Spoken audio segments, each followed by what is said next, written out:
कहानी शुरू होती है एक गरीब किसान के सबसे छोटे बेटे जॉन से, जिसे सब जॉन द फूल कहकर पुकारते हैं। एक दिन जॉन अपनी अच्छाई के कारण एक जादुई, उड़ने वाले और बात करने वाले घोड़े, जिसका नाम फोल है, को अपने दोस्त के रूप में प्राप्त करता है।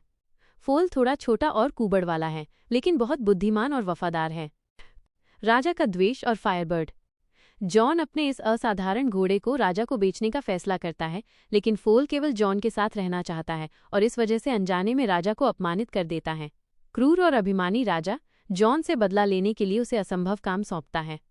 उसका पहला मिशन फायरबर्ड को पकड़ना है, एक ऐसा खतरनाक पक्षी जिसे कोई वापस नहीं ला पाया है।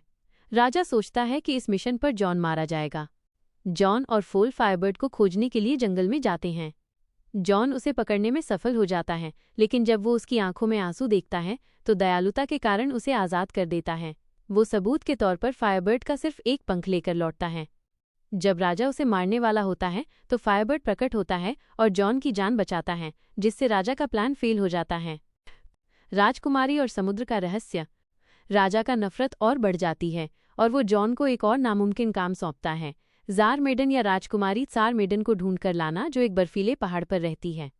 जॉन और फोल राजकुमारी को ढूंढते हैं। राजकुमारी राजा से शादी नहीं करना चाहती और कहती है कि वो केवल उसी से शादी करेगी जो समुद्र में खोई हुई उसकी दादी की जादुई अंगूठी वापस लाएगा।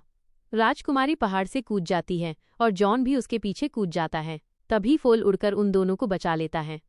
राजा के पास लौटने पर राजकुमारी शादी को टालने के लिए एक और शर्त रखती है, उसे अपनी दादी की अंगूठी चाहिए। वेल और जादुई स्नान। जॉन फिर से फोल के साथ अंगूठी की तलाश में निकलता है।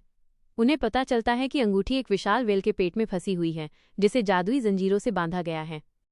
जॉन और फोल वेल को आज़ाद करने में मदद करते हैं और वेल बदले में उन्हें अपने पेट से अंगूठी निकाल कर देती है। एक बार फिर जॉन सफलतापूर्वक राजा के पास लौटता है, जिससे राजा का गुस्सा और बढ़ जाता है। राजा अब खुद शादी से बचने के लिए एक अंतिम शर्त पूरी करने को कहता है। राजकुमारी मांग करती है कि राजा को 3 बड़े जादुई बर्तनों मैजिक पॉट्स में स्नान करना होगा, एक उबलते पानी में, दूसरा बर्फीले पानी में और तीसरा गर्म दूध में। यह स्नान करने वाला जवान और सुंदर बन जाता है।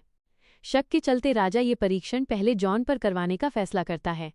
हालांकि जॉन को फायरबर्ड का पंख और वेल से मिली मदद से जादुई सुरक्षा मिलती है। वो तीनों बर्तनों में कूदता है और जब बाहर निकलता है तो वो पहले से ज्यादा हैंडसम और शक्तिशाली दिखता है। ये देखकर राजा खुद को जवान और सुंदर बनाने के लालच में बिना किसी जादुई सुरक्षा के सीधे बर्तनों में कूद जाता है। लेकिन जादुई बर्तनों में कूदते ही वो जवान बनने की बजाय एक बुलबुला बनकर हवा में उड़ जाता है और गायब हो जाता है। निष्कर्ष। राजा के चले जाने के बाद लोग जॉन को अपना नया राजा चुनते हैं और वो राजकुमारी से शादी कर लेता है। ये फिल्म बताती है कि सादगी, दयालुता और बहादुरी छल और शक्ति पर हमेशा जीत हासिल करते हैं।